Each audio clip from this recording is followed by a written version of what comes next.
Oi, oi, minha gente, que legal estarmos mais uma vez aqui nessa mesa abençoada por Deus, nosso Pai. E hoje, Robson, conversando mais uma vez sobre um assunto muito especial, hoje recebendo gente boa, gente com a qualificação lá em cima mais uma vez, e volto a dizer, a minha expectativa está lá em cima. Robson, se a sua está lá em cima, imagina a minha então. Seja bem-vindo, queridão. Obrigado, Marcela, mais uma vez aqui hoje com essas psicólogas, né? A Carla e a Lésia, né? Então, hoje que a gente está terminando aquele legado que a gente fez dos comentários da psicologia, e hoje um tema muito promovendo o bem-estar emocional, né? Sim. E um tema muito bom, e acho que o Marcelo vai começar aqui. Vamos lá, Marcelo.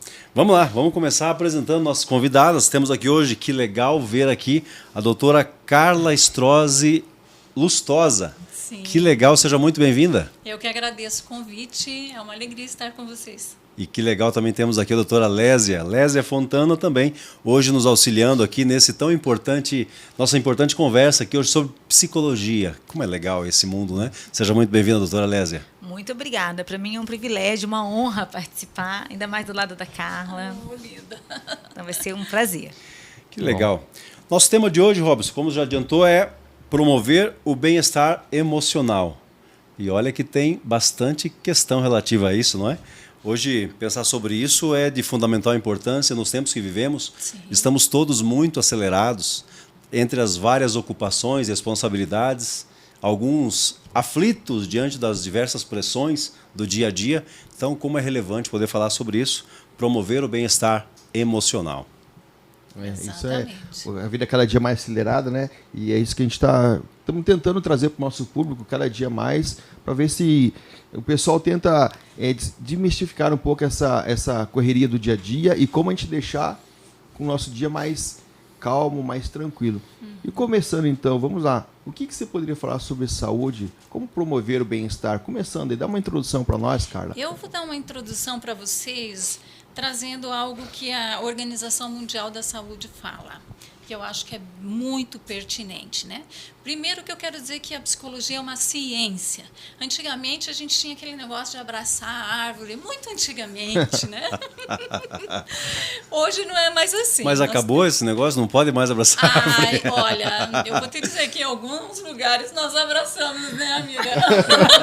Já aconteceu. Já aconteceu de abraçar a árvore, é fantástico, eu gosto. Mas nós temos uma ciência toda por trás que traz um embasamento muito maior, porque antigamente a gente trabalhava com o abstrato, né? Ai, aquelas coisas emocionais e tal. Hoje não, hoje a gente tem coisas que testes, exames que trazem a constatação do que exatamente está acontecendo no nosso cérebro, né? Então a gente fala de saúde mental ou de doença mental, né? E eu gosto de trabalhar muito com a prevenção da doença, né? Trazendo a saúde. Para eu trabalhar essa saúde, eu tenho que me prevenir para não adoecer. Eu acho que é bem importante a gente pensar numa coisa. Se estamos falando sobre saúde mental, a gente precisa aprender e rápido. Então, hoje é importante pensar em educação para a saúde mental. Exatamente. Trouxe um tópico sobre isso, inclusive. Então, vou ler para vocês aqui rapidamente o que fala a Organização Mundial da Saúde. Segundo a Organização Mundial da Saúde, a saúde mental é um estado de bem-estar no qual o indivíduo é capaz de usar as suas próprias habilidades, recuperar-se do estresse rotineiro, como você falou, essa correria na gente, né? Ser produtivo e contribuir com a sua comunidade. Então, quando a gente fala de saúde mental, nós não estamos falando única e exclusivamente de nós. Nós falamos de nós e do todo, da nossa família, da sociedade. Aonde eu vou estar, eu vou levar a minha saúde mental. Se eu tenho um problema nessa saúde, algum diagnóstico, ou nunca fui buscar nada a respeito, mas às vezes me afasto das pessoas, ou às vezes não consigo me relacionar com as pessoas, ou tenho limitações com relação a isso, então eu falo, vamos buscar ajuda. E para isso a gente vai desmistificar. A saúde mental é para você entender que é um autocuidado. né? Buscar a psicologia, a psicoterapia é um autocuidado, é um autoamor, é uma alta compaixão, sabe? É algo assim de amor por você mesmo, para você aprender aonde você está errando, de que fato você errou e como é que eu posso fazer melhor. Porque nós somos, eu costumo dizer que somos uma obra em construção, né, Lésia? A gente está sempre aprendendo, sempre se construindo e reciclando, sempre. Quem não estuda, quem não busca melhorar, fica estagnado, porque a própria psicologia nos mostra isso, a ciência, né, doutora, nos mostra que a gente precisa estar sempre aprendendo. Então, na psicologia também eu creio dessa forma. Calma. Fala, Perdão, posso falar? Pode falar. Tem uma Claro. palavrinha bem importante que é habilidade. A né? habilidade A OMS total. fala sobre habilidade. Então, habilidade é algo aprendido. Isso. Então, mostra que nós temos que aprender como se recuperar. Isso. Né? Então, Das aí que dificuldades entra da o vida, nosso né? trabalho. Isso. Né? De Perfeito. desenvolver essa habilidade na gente e no próximo. Aliás, que coisa interessante, né? Entre as especializações de vocês, tem o viés sistêmico, né? Sim. A terapia sistêmica, o que mesmo? Qual é o... Relacional, Relacional. familiar. Uhum. É a Família. psicoterapia sistêmica relacional familiar. Familiar. Então, assim, as coisas estão correlacionadas, né? Sim, Como é totalmente. importante isso? Totalmente. Nós somos, uma parte do todo. Então, nós vivemos como um sistema. A psicoterapia familiar, ela foi iniciada com estudos, inclusive, da cibernética, que é a comunicação entre o ser humano, né, e a máquina. E, através disso, foram se aperfeiçoando para que a gente possa entender o sistema. E o sistema, nós dizemos que é o quê? A nossa família, por exemplo, é o nosso primeiro sistema. E um sistema familiar, eu costumo dizer que é como um móbile de criança. Se você puxar uma pecinha do móbile, todo ele se movimenta. Então, se uma pecinha está com algum problema, o que a gente faz? Vamos buscar, então, ajuda. Não, a gente tem que compreender também toda a dinâmica familiar. Será que eles entendem que é necessária essa busca? Será que eles verem que não precisa buscar ajuda? Então, a gente precisa colocar para as pessoas, desmistificando, dizendo, terapia é para você fazer um autocuidado. Esses dias eu vi o Dr. Ray falando que ele fez de tudo, desde 1970, ele não come isso, não come aquilo, não faz aquilo, não fuma, mas ele esqueceu de uma coisa, ele não cuidou da saúde mental. Então, você falando que a saúde mental, para a gente se conhecer, tem vários sistemas. E o móvel, você falou que tem que, para não desequilibrar, né? Se a gente tirar uma pecinha, ele acaba desequilibrando, né? Então, para manter o equilíbrio, você falou que é bom a gente, para manter o equilíbrio desse sistema. Você falou que são vários sistemas. Sistema familiar, existe outros tipos de sistema também? Sim, o social, né, que a gente pode colocar, o sistema profissional, que muitas vezes a gente pode, até a Lésia comentou no outro podcast que ela trabalhou, né, com a organizacional, e ali é possível você trabalhar também aquele sistema, porque você faz parte daquele todo. E falando nisso, então, você vê que vamos lá, para a gente ver esse estigma, né, esse preconceito. Existe preconceito da pessoa saber que ela está... Vamos falar assim. Então, você falou que tem uns sistemas e está um móvel, está desequilibrando. Então, como que eu vou saber se eu estou desequilibrando a minha família em casa? Será que existe preconceito de eu buscar psicologia? Ou a minha família falar que eu estou precisando de psicólogo? Como que está hoje em dia esse dia a dia, esse preconceito? Existe preconceito, não existe? Existe preconceito. Eu aprendi na minha faculdade, eu fiz faculdade evangélica, né? A FEPAR. Hoje é Passei por lá Mackenzie, também. você passou por lá também. E na FEPAR a gente aprendeu assim, nós somos bio, psico, social, espiritual. Nós somos seres que nós não tem como desmembrar a nossa fé disso tudo. Então, eu coloquei isso por quê? Porque, às vezes, você está dentro de casa, nós temos uma fé, uma religião, alguma coisa, processamos isso, mas, às vezes, a gente não vive a realidade. A gente quer deixar por conta de outras coisas ou outras pessoas para que você melhore. Mas você é o agente transformador da sua vida.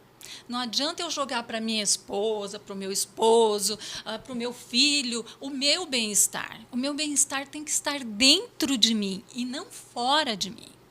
Eu preciso olhar para mim, por isso que eu falei que é um ato de amor.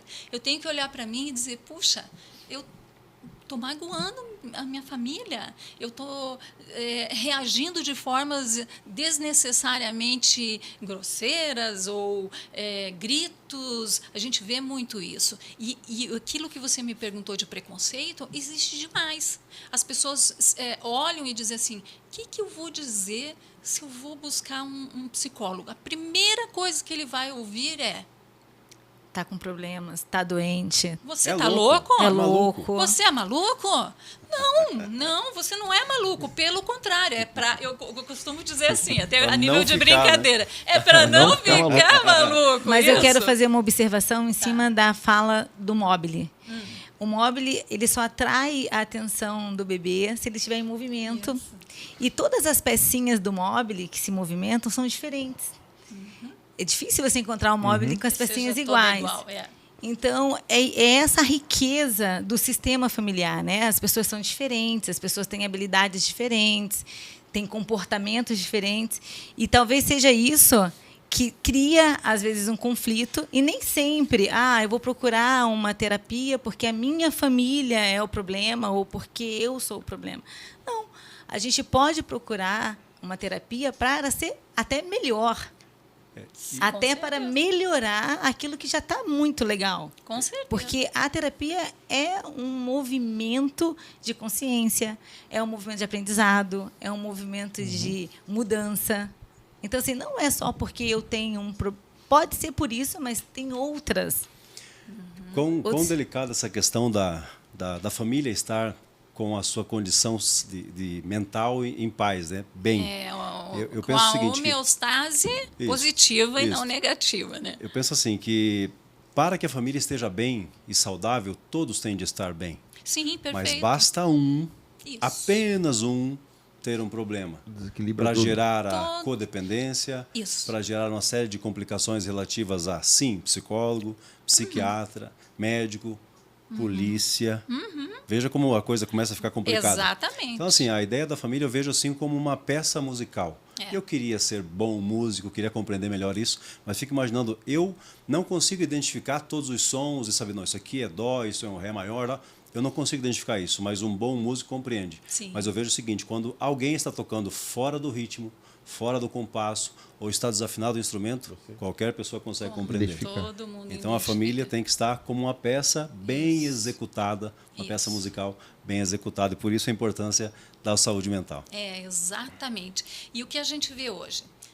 Infelizmente, as famílias estão desagregadas. Nós temos um sistema hoje que é contrário à família. Né? E por mais que as famílias queiram se manter unidas, existe uma força contrária, que é uma força social. Então, eu protejo meu filho, minha filha, até onde eu consigo. Mas chega um momento que daí entra os amigos, né? Entra outro tipo de influência. E esse tipo de influência você não tem muito domínio. Então, você precisa entender e conhecer o seu filho a ponto de você sentar com ele e conhecer quem é o seu melhor amigo, conhecer quem é a sua professora, conhecer os lugares que ele gosta realmente de ir, porque no dia a dia da nossa vida é tão corrido que você não sabe. Às vezes, você não faz uma pergunta, sentar à mesa, colocar uma mesa para sua família, sentarem, conversarem, que na mesa eu já observo que tem alguma coisa errada com aquele garotinho ali. Filho, o que aconteceu hoje? Aconteceu alguma coisa na escola que te tirou a paz? Eu sinto que você está meio nervoso, você não mexeu muito na comida. São referências que você está tendo, sinais de que algo está errado. E aí você faz o quê? Você se dispõe a ouvi-lo, mas é uma escuta muito produtiva, porque você tem que direcionar para ele, olhar para ele, mostrar com seus gestos que você está interessado no que ele está falando. Não é assim, ai, como é que você está fazendo? E daí você pega lá o celular, você conversou na escola? E não ouviu nada. Então, temos que entender o processo e fazer a comunicação familiar em casa. Muito importante. Desde cedo. Eu digo isso desde cedo. Porque a gente influencia até um certo ponto. Depois não consegue mais. Entra essa outra influência, que eu digo que é a influência, que é muito positiva, mas tem alguns... Como diz aí a Bíblia, o manual do fabricante, né? Existe uma questão que as más companhias corrompem os bons costumes. Então, tem esse tipo de coisa. Infelizmente, nós temos uma sociedade que é contrária a muitos valores que a gente quer seguir, pretende seguir. E, inclusive, dentro da psicologia, a gente quer o quê? Buscar que a família se encontre em todos os sentidos, independente da situação que é. 1 Coríntios, capítulo 15, versículo 33. Não se engane. As más conversações corrompem os bons costumes. Sim. E já que estamos em nosso contexto de Legendários Cast, Ora. A gente precisa falar sobre isso, né? A relação que existe entre essa saúde mental com a espiritualidade. A gente fez menção aqui do texto bíblico. Então, assim, doutora, ajuda a gente aí a entender um pouco melhor esse processo, a correlação existente entre saúde mental, psicologia e espiritualidade. Existe essa correlação? Claro, total. Total, gente. Porque o que acontece? Eu trouxe algumas questões aqui que eu achei bem importante, que ele diz o seguinte, que teve um estudo na Universidade do Duke, nos Estados Unidos, ou Duke, né, nos Estados Unidos, que mostrou que pacientes que se valem da prática religiosa, eles têm 40% menos chance de sofrerem depressão durante o tratamento do câncer. Veja, já está com uma enfermidade, mas eles, quando têm a prática regular da sua fé, seja ela, né, qual for, mas a gente costuma colocar a fé como ser religiosa e tal, né? Tudo bem. Uma pesquisa também, quero enfatizar, da USP, né, da Escola de Enfermagem da USP, mostrou que a religião ou a fé fortalece pacientes que lutam contra o câncer. E a Sociedade Brasileira de Diabetes também nos afirma que doenças crônicas e as pessoas que sofrem com essas doenças, se elas praticam uma atividade religiosa de forma sistemática e contínua, ela tem um melhor prognóstico e um menor sofrimento. Que legal. Menor sofrimento. E a Organização Mundial da Saúde afirma que ter uma crença forte em algo maior pode diminuir os riscos de doenças diversas. Colocamos aqui, inclusive, as autoimunes, né? Que são aquelas bem oriundas do sistema emocional aí, da doença mental. Então, Marcelo, pegar a família e ir para a igreja. Perfeito. Vamos para a igreja, gente. Olha, a ciência biológica também, né? Ela fala isso, que também mostra que a fé é o resultado da interconexão de diversas regiões cerebrais. Então, nós somos uma coisa só. Você vê como que a fé ajuda bastante, né? Interfere bastante na saúde, no tratamento, na parte emocional, nos tratamentos. Então, é bem interessante isso. Eu acho bem importante partir da premissa de uma coisa que para mim faz muito sentido, que é a ideia da comunidade terapêutica. Isso. O fato de termos um lugar onde a gente possa encontrar apoio, atenção, saber que a gente pode ser acolhido, isso é perfeito, isso é fantástico, porque é lamentável dizer isso, que alguns lares, não só brasileiros, mas pelo mundo, alguns lares brasileiros estão desprovidos disso, de acolhimento.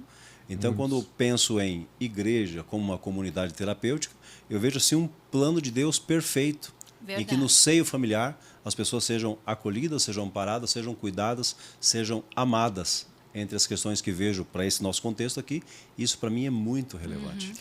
A Bíblia fala que nós somos parte de um corpo, né? Sim. E a sistêmica fala que nós somos parte de um todo. Então, veja como... A soma das partes, né? Exatamente. Então, Parece que vejo algumas engrenagens assim, sabe, se Isso, conectando. E assim, que tanto a Bíblia quanto a psicologia sistêmica, elas vão falar de algo que nos tornam humanos, né? Que são as nossas conexões. A Bíblia está cheia de relacionamentos, né? Tá cheio de testemunhos de bons relacionamentos, de maus relacionamentos. A Bíblia traz para a gente como se relacionar, como começar e como a gente termina. A sistêmica vai falar exatamente isso. O poder das nossas interações, né? O poder das nossas relações. Tem uma... Desculpa. Ai, tá muito bom esse assunto. Os quatro queriam falar. Eu. Principalmente no mundo atual, né? Que hoje está tudo deturpado, corrompido, né? A gente Isso. buscar na fé, na presença de Deus. E a gente está falando aqui de família, de tudo, de mesa posta, de comunhão, comunicação. Eu acho interessante assim. Você não vê um comercial na televisão, um comercial do governo, uma propaganda falando assim, estimule conversar com seu filho. Perfeito. Vamos passear junto, almocem junto. Não existe nenhum comercial. Isso. Só coisa para corromper a família. Exatamente. Então, se tivesse pelo menos pensando assim, surgiu esse insight aqui, você vê, não existe um comercial Não. de conversar com a família. Existia margarina. Margarina. Ia Até falar. a gente Tanto falava, que nossa, ficou, família né? margarina. É isso. Mas né? hoje não Existia. existe mais. Não existe. Hoje não se fala mais disso. Nesse contexto, a gente está falando aqui sobre a necessidade de termos um ambiente familiar saudável. Estou aqui pensando na questão da geracionalidade e na intergeracionalidade. Isso. É importante pensar que, por vezes, alguns pais tiveram uma história de sofrimento, de grandes dificuldades. E, por vezes, alguns deles compreendem que, bem, se eu sofri, é natural que os meus filhos sofram. E a ideia, pelo menos que a gente está procurando fazer aqui, é justamente o contrário disso, né? Se houve sofrimento, interrompa essa cadeia. Interrompa isso. Interrompa essa cadeia e que teu Isso. filho não precise sofrer além do necessário. A gente Se houver algum sofrimento, que seja pensando em resiliência, seja pensando em antifragilidade, seja pensando em desenvolvimento enquanto pessoa, mas não para fins de sofrimento, porque, afinal de contas, se o pai sofreu, o filho também deve sofrer. Evidente que não. Não. A gente costuma dizer o seguinte, que eu não preciso ser tão fiel à dor do meu pai, ou da minha mãe, ou da minha família, ou daquele membro da minha família. Eu não preciso ser fiel àquilo. Eu posso fazer diferente. E não fazer comigo não vai repetir na minha geração seguinte. Uau, que coisa interessante. Isso é tremendo. E até vou fazer um parênteses aqui para se entender um pouco melhor. Antigamente, numa determinada família, a mãe pegava um salame, cortava a ponta de cá e guardava num pirezinho, numa tigelinha e colocava lá na geladeira. E passou, isso era a geração da avó, veio a geração seguinte, a mãe dessa moça cortou, a vida inteira fez isso. Aí chegou na geração dessa moça, ela fez a mesma coisa, cortou as duas pontas e guardou na tigelinha. Aí o esposo falou assim, me diz uma coisa, por que você corta a ponta de cá, a ponta de lá e põe na tigelinha? O que acontece? Por que você tem que fazer essa... Ela falou, sabe que eu nunca pensei que minha mãe fazia isso? Daí foram para a mãe, vamos entender com a mamãe. Chegaram na mamãe, a mamãe... eu também não sei, é que a minha avó fazia isso. Então vamos na vovó. Graças a Deus a vovó estava viva para explicar. Chegou na vovó, a vovó disse... É que eu só tinha aquela tigelinha daquele tamanho. Eu não tinha uma maior para colocar o salame todo. Então, eu cortava as partes e colocava o salame ali. Veja que é uma coisa simples, cotidiana. Falta de comunicação. E a falta de Exatamente. comunicação. E também, assim, o padrão repetitivo, né? Padrão repetitivo. Eu aprendi esse comportamento, eu não questiono esse comportamento e eu vou replicando esse comportamento. Isso. Muitas vezes não quer dizer que seja, eu estou repetindo algo da minha família porque é uma, geracional. Não, às vezes não houve ali. Antigamente a gente quase nem conversava em casa sobre muita coisa, né? Receita, essas coisas. Mas o comportamento aprendido muitas vezes se torna um padrão funcional. Um padrão funcional que nem sempre é uma maldição geracional. Sabe? É a Vida Maria. É a Vida Maria, deve se lembrar exatamente. daquele vídeo, né? Isso. A Vida Maria, não sei se você já conhece, Robson, mas é um vídeo assim em que tem a história de uma senhora que tem a sua filha, só que essa senhora foi abandonada pelo marido. E ela tem uma filha. E aí essa criança nasce naquele contexto. O tempo passa, ela conhece um jovem, ela engravida, ele vai embora e a vida se repete e vai se repetindo dessa forma. Então, assim, não há um questionamento a ponto de será que isso é o certo? Será que isso é bom? Será que isso é saudável? E assim, por vezes não há esse questionamento, como a doutora havia mencionado aqui. Como é importante a gente ter esses momentos, esses pontos de reflexão, essas mesas, assim, para trazer à tona as questões que hoje, por vezes, podem estar como que esquecidas dos nossos contextos. Então, Vida Maria, conforme estava comentando há pouco, que é essa ideia da repetição do comportamento, a repetição do padrão familiar. Exatamente. E eu quero até aproveitar para falar sobre isso, ó. Posso? Pode, claro, fica à vontade. Nós estamos quando falando você fala da orquestra, né? Sim. Então, tem muitos na família que não têm habilidade para o violão, mas está ali tocando violão. Então, está desafinando a banda. Era o que não tem dom para a flauta. Então, assim, é muito importante. Tem alguém que não tem dom aqui? Eu estou aqui pensando, tem alguém que está no compasso certinho, eu estou aqui. Exatamente. Então, assim, é muito... É aquele que bate palma errado na igreja. Isso! Ele não tá fora do tom. Mas é exatamente isso. A orquestra, ela funciona quando o maestro tem aquele olhar sensível de saber o que o outro tem a oferecer, né? Porque nem sempre, como a Carla estava falando sobre as profissões, né? Isso. Então, assim, é muito importante a gente olhar para a família como um todo. Será que o meu filho cabe naquele instrumento? Cabe naquela função? Cabe naquele lugar que colocamos? É importante questionar isso, sabe? Ele quer fazer aquela faculdade porque eu sou profissional disso ou porque realmente ele tem esse dom, essa vocação? Porque às vezes é o sonho do pai, né? É o sonho. É o sonho da mãe, e aí não quer decepcionar o pai. Entra no Exatamente. padrão de eu fazer a mesma coisa para ser validado por esse pai, por essa mãe, né? E a gente está falando todo esse tema e conversando bastante, tudo vira então de comunicação.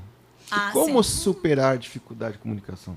Como não deixar chegar nesse final que nós estamos conversando? Porque o salame foi porque 3 gerações não conversou, porque cortaram o salame. Foi ótimo. Vai dizer. Aí tem outro trauma, porque não deixou chegar. Mas como que a gente pode fazer no nosso dia a dia, superando não deixar chegar nesse ponto? Como melhorar a comunicação? Isso, eu vou trabalhar com vocês, mas como eu estou falando com um médico aqui, eu queria só fazer um adendo aqui Me sobre... permita fazer um apontamento. Claro. Estou mais uma vez entre os doutores. Licença. Ah, meu Deus do Desculpa céu. atrapalhar, eu queria registrar. O senhor esse também momento. é um doutor. Tá difícil para o Marcelo. É, o Marcelo. Então, eu queria dizer assim, gente, que as orações repetidas, elas podem diminuir, e o senhor pode aí até confirmar para mim. Orações repetidas podem diminuir os batimentos cardíacos, a pressão sanguínea, a velocidade das ondas cerebrais. E a fé pode influenciar positivamente a ciência, assim como aconteceu no desenvolvimento da ética médica atual, moderna. Ok? Então, vamos lá falar sobre Comunicação. a comunicação. Então, praticar uma escuta ativa. O que é uma Eita. escuta ativa, gente? Meu Deus Tô do olhando céu. ali, É desafiador. Vamos lá. Perguntar para os maridos o que é uma escuta Escuta ativa. Que é ativa. uma escuta ativa. Vou Vocês até são os homens do sofá perguntando nisso? Depende do Escuta, momento. Você está falando de escuta ou de ouvir? É a mesma coisa, escuta ativa. Eu estou ouvindo, prestando atenção e eu estou colocando. Às vezes estou ouvindo, mas não estou escutando. Você não é? tá, mas daí você não tá fazendo a Não é uma escuta escuta ativa. Eu acho que agora eu podia fazer uma Ela não chamada é para os intencional. legendários, né? Para Sim. poder aprender. Não, mas na verdade é o seguinte, a ideia dos legendários é justamente essa. Tirar o homem do sofá, Isso. tomar da mão dele o controle da TV Isso. e agora tem que tomar o celular também, né? Para tirar os Isso. rios da mão dele, né? Mas aí o que eu falo? para os casais. Porque você, quando está em casa, para você... Primeiro que eu falo assim, essa escuta ativa. Aí vamos conversar sobre a relação. DR, para mim, é um nome que eu detesto. Já vou dizendo para vocês. Esse negócio de DR... Carla, quando chegar a minha vez, eu tenho uma tradução da DR bem boa para você. Isso mesmo, ó. Vai falar mesmo. Já vamos falar o Glória aqui, porque nós... Importante lembrar que aqui está a Carla e aqui está o marido. O marido está ali, ó. Vai, então, receba! Recebe, marido. Ele tem direito de anota resposta. anota aí. O marido sabe que eu sou autêntica. Vai anotando aí. Ele sabe que eu sou autêntica, eu falo mesmo. Então, assim, quando ele veio, vamos conversar, então vamos falar de nós, vamos conversar, então, assim, vamos ter um bom diálogo. Para mim, não é uma DR. Discutir, já está dizendo, discutir a relação. Eu não quero discutir a relação, eu quero melhorar a minha relação. Então, para isso, eu tenho que ter um bom diálogo. Muito bem, de que forma eu vou fazer esse bom diálogo? Eu vou pegar na mão do meu esposo, posso pegar minha cachorrinha Cherry e vamos passeando pela rua, enquanto estamos conversando na rua e apontando as soluções e não te apontando os seus defeitos, porque isso é um embate, é um ringue, e você vai lá, cada um põe sua luva, é você, não é você, é você, é você. Isso não é uma escuta ativa e isso não é diálogo. Isso é jejum, isso é jejum e oração. Jejum e oração. Isso é jejum e oração. E monte, bastante montanha. Né? Então, o que acontece? Eu vou conversando calmamente, ele vai me ouvindo, eu vou ouvindo, eu vou ponderando, e não há a discussão em si, não vai ter uma briga. Eu não vou brigar no meio da rua, nem ele vai brigar. Nós temos uma postura, somos éticos, né? Temos educação, então a gente não vai fazer isso. E enquanto a gente conversa, nosso cérebro, doutora, está sendo oxigenado, certo? Marcelo está desesperado para falar. Eu estou fazendo um exercício. Quero fazer uma pergunta. Já vai fazer. Estou fazendo um exercício que é aeróbico e que vai oxigenando todas as minhas células. Então, eu estou pensando coerentemente, eu estou mais tranquilo, eu estou recebendo dopamina, serotonina, que são neurotransmissores que me trazem a sensação do bem-estar, da alegria, do prazer. E aí, o que acontece? Aquela conversa fica muito mais fácil. Quando vocês chegam em casa, o assunto está resolvido. E sentado em casa, pode se preparar para o ringue, e vocês ali são adversários e não companheiros. Pergunta. Vai lá, Marcelo, Eu faz tua estava aqui pergunta. com o lapisinho levantado aqui que queria fazer uma pergunta. Vai lá. Vamos lá. Mas era só para colocar a lenha na fogueira. Por quê? Porque alguns casais, eu digo pelas minhas andanças, por algumas vezes, tive a oportunidade de caminhar com alguns casais. Eu e minha esposa querida. Sim. Aliás, um beijão para minha esposa Silviane, querida. Beijão, Sil. O que ocorre? Quando cada um dos cônjuges entende, eu tenho razão, eu estou certo, eu estou certa. Aí eu estou aqui, e a ideia de fazer a pergunta para colocar a lenha na fogueira é nesse sentido. Porque quando as coisas caminham bem, em que cada um entende, não, eu preciso, agora é meu momento de ouvir, a escuta ativa. Isso. Agora é minha hora de ouvir. E o outro, mas você não tem razão, não interessa. Não. Agora é hora de você... Um ouve Isso, e o perfeito. outro fala. E é assim, eu queria fazer meu apontamento agora, não a pergunta, mas meu apontamento, que, por exemplo, lá em casa nós temos alguns combinados. Quais são os combinados? Entre eles se houver um momento em que a gente tiver alguma discussão, e graças a Deus isso nunca aconteceu no sentido de ser terrível, doído assim, aquele que estiver assim no maior controle de suas faculdades mentais, baixa o tom e só ouve.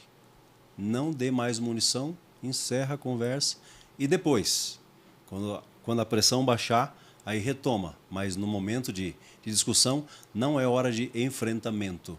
Não é hora de enfrentamento. É hora de você sair, dar um uma combinado. volta na quadra e retomar. É um combinado, Eu nós já estamos em tive, casa. inclusive, casos dentro do próprio consultório, do cara dizer, cala a boca, seu isso, sua isso. Falei, opa. Se não tem respeito um pelo outro, tem por mim. O pastor Cláudio Duarte ele diz o seguinte, que no início do casamento é meu gatinho, meu fofinho, aí depois de algum tempo os bichos crescem, né? Bicho cresce. É bem isso. Anta, baleia, essas coisas aí, por aí afora. Então, eu estou falando que a gente ouve mesmo, né? Não tem como não ouvir. Mas aí o que você faz? Aí você começa a fazer essa prática. Você começa a conversar com os casais e diz: nós temos aqui um ambiente controlado, né?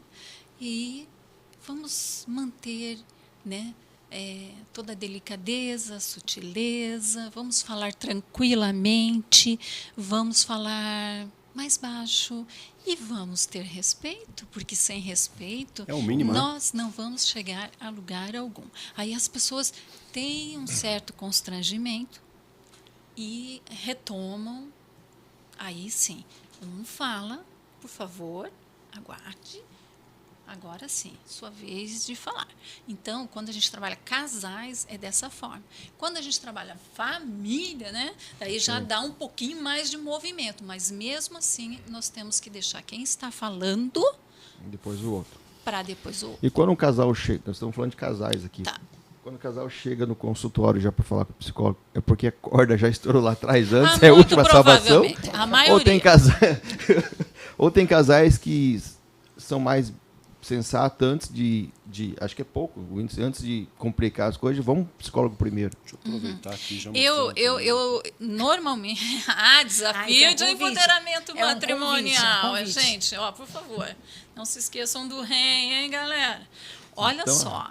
A maioria dos casais que buscam psicólogo é porque já estão passando, já tentaram várias vezes em casa, ou briga. O que acontece é que não existe essa escutativa e não existe essa comunicação direta, essa comunicação franca e tranquila. Existe o embate. É como se fosse aquele cabo de guerra. Então, eu quero ter a razão ou eu quero ter paz? Eu pergunto. Se você quer ter paz, você vai dizer: outra hora nós conversamos sobre isso. Eu vou deixar você acalmar os ânimos e nós retomamos. Não precisamos falar disso agora, ok? Porque eu sei, estou vendo que você está muito... perdeu o controle. Então, a gente não precisa se ofender, não queremos isso. Então, vamos fazer o quê? Se acalma. Estou aqui perguntando se falar assim. Vamos lá. Na hora da discussão, né? Eu acho que você perdeu o controle. Eu acho que você está desequilibrado. Desequilibrado não, pelo amor de Deus, não usa essa fala, não é desequilibrado. Você perdeu o controle agora, porque você ficou muito emocionado, né? Lembra do emocionado? Eu estou aqui fazendo piada. Tem uma pessoa conhecida nossa que diz: ele é muito emocionado. Pode ser que alguém esteja se identificando com a nossa discussão aqui. E aí, por vezes, quem sabe o homem ou a mulher quer como que sair bem da discussão e fala: depois, quando você se acalmar, mas ele também está... Sim, mas com certeza, porque isso é para os dois lados, porque é 50-50. Isso, tem que ser, né? Não existe aquela coisa assim: mas o meu marido é 80%, eu sou só 20%. Não, querida, é 50-50, é meio a meio. Entendeu? Eu me lembro de um filme lá, aquela Quarto de Guerra, que a senhora estava ouvindo ela falar assim: porque meu marido, porque meu marido, porque meu marido, porque meu marido. Ela falou: pelo amor de Deus, quanto tempo eu vou ficar aqui parando ouvindo os problemas do seu marido? Quando você vai falar de você? Quando você vai agir? Quando você vai reagir a isso? Quando que você vai tomar as rédeas das orações, da sua fé e tentar resolver o problema ao invés de só acusá-lo? Porque aí é só acusação. E é muito mais confortável para mim colocar todo o problema sobre você do que eu assumir a minha culpa. Autorresponsabilidade, é muito mais prático, fácil e conveniente. Foi falar uma palavra bem importante, a responsabilidade, né? Que quando a gente se culpa, a gente não faz muito movimento de mudança, mas quando a gente se responsabiliza, a gente dá um pulo de consciência muito alto. Então, a responsabilidade é muito legal. Eu quero falar um pouquinho sobre DR, né? Eu sempre costumo dizer que no consultório não é DR que a gente fala, é DRE. Então, quando a gente vai discutir a relação, como a Carla falou, discutir, a gente vai falar sobre o D, né? O que significa o D do DRE? É o quanto o outro está disponível. ou o quanto eu estou disponível para o outro. Então, o D não é discutir, é disponibilidade. O quanto eu estou disponível para o outro. Perfeito. O R, né? O R não é a relação, é o quanto eu sou responsivo, quanto é a minha responsividade com o outro, né? O quanto eu respondo ao outro, o quanto eu escuto o outro, o quanto eu me coloco no lugar do outro e falo, conta comigo. O que está faltando, né? Eu estou disponível para o outro, eu estou correspondendo à necessidade do outro. E o E, né? O quanto o outro é especial para mim, dentro e fora de casa. Eu estou tornando o outro especial, né? Então, é muito importante a gente desmistificar o DR. DR é discutir, é brigar, é embate, é acusação, é falhas, é perguntar para o outro, é sempre cobrar do outro, como se o outro estivesse em dívida. Tem que me ressarcir de alguma forma. E casamento não é isso, né? Casamento é responsabilidade. As pessoas romantizam muito o casamento. E o casamento não tem nada de romance. Tem de luta. Tem luta para permanecer fiel. Luta para permanecer provendo. Luta para permanecer com o outro, né? Luta para se manter na sua posição matrimonial. Querer então, estar casamento desse sistema. É uma luta. Então, eu costumo dizer que DR não se usa mais. Não se usa mais. Se usa DRE, o quanto eu estou disponível, o quanto eu estou DRE, né? DRE. O quanto eu estou disponível, o quanto eu sou responsivo. O que é responsivo? O quanto eu correspondo à necessidade do outro, coloco a mão no ombro e falo, tá difícil para mim, tá difícil para você, mas a gente vai dar. Isso. A gente vai chegar lá. E o quanto ele é especial para mim. E o quanto eu deixo isso claro, tanto no meu sistema, que é meu sistema familiar, e o meu sistema social. O meu sistema social precisa entender que o meu parceiro é muito especial para mim, é muito importante para mim. Então, começa essa mudança essa mudança gigante aí na comunicação e vai trazendo clareza para o casal, para a família, para os filhos, porque eu estou ouvindo, eu estou tirando um tempo de qualidade, eu não estou dizendo um tempo de quantidade, porque às vezes a gente não tem por causa da vida corrida, mas no momento que eu estou com ele, com o filho, com a esposa, tem que sim ter qualidade, saber o que ela gosta. Eu vou dar flor, ela odeia flor, e daí? Você vai, né? Né?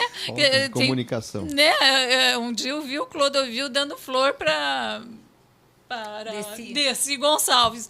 E ela disse, pelo amor de Deus, sai daqui, isso aqui lembra velório. Eu quero, sim, a sua gentileza, a sua amizade, a sua cordialidade. Isso, sim, que para mim é um presente. Então, quer dizer, a gente tem que conhecer. Pois bem, gente, recado dado. Recado dado. Então, assim, os bons entendedores entenderão. Certo? Tenho certeza que foi produtivo, muito produtivo para quem nos acompanha, para quem vai assistir, está assistindo hoje. E tenho certeza que vai ser bênção se as pessoas conseguirem aplicar o que a gente falou aqui. Então é sempre importante a gente anotar as nossas considerações. Eu vi ali o médico anotando ali, ó, DR, ele vai praticar em casa. Vai. Anota aí, esposa, que ele vai praticar em casa. Edi, ó, ele tá anotando. Cada podcast anota um negocinho. Perfeito. Doutora Edilene, temos melhorias pela frente. Edi, se prepara aí, amiga. Eu vou trazer um caderninho, Maravilha. porque cada podcast a gente anota um negocinho e vai anotando os insights. Né? Sim. Perfeito. Gente, uma alegria, uma satisfação enorme mesmo poder não discutir, mas debater e trazer à tona essa tão rica conversa aqui, tratando sobre o bem-estar emocional e não só para si, né? Mas para o contexto, para a família. Isso faz bem para o todo, né? Robson, estou muito satisfeito, feliz da vida por ter participado desse momento aqui. Nossa, eu estou tremendamente feliz, então, né? Vamos lá, que bom que vocês gostaram. Vamos às nossas considerações finais daí? Sim. Vamos abrir então a oportunidade para vocês, aquilo que eu chamo de a cereja do bolo. Se houver algum insight, se houver alguma observação, alguma recomendação para o homem, para a mulher, para os filhos, esse é o momento. Aquele do tipo, é direto, papo reto. Até para alguém, nem a esposa, até para alguém que está passando dificuldade no serviço, né? Às vezes, Era exatamente o que eu ia falar. Às vezes está bem em casa, o casal está sofrendo, mas o cara está, ou a esposa, sei lá, está bem. Então, aquele recado. Resgate. Resgate do quê? Primeiro de mim, da minha autoestima, de saber quem eu sou e de saber aonde eu quero chegar. Se eu não sei quem eu sou, como eu vou saber aonde eu quero chegar? Então, primeiro, olhe para você. Entenda o que você quer para a sua vida. Se organize nisso.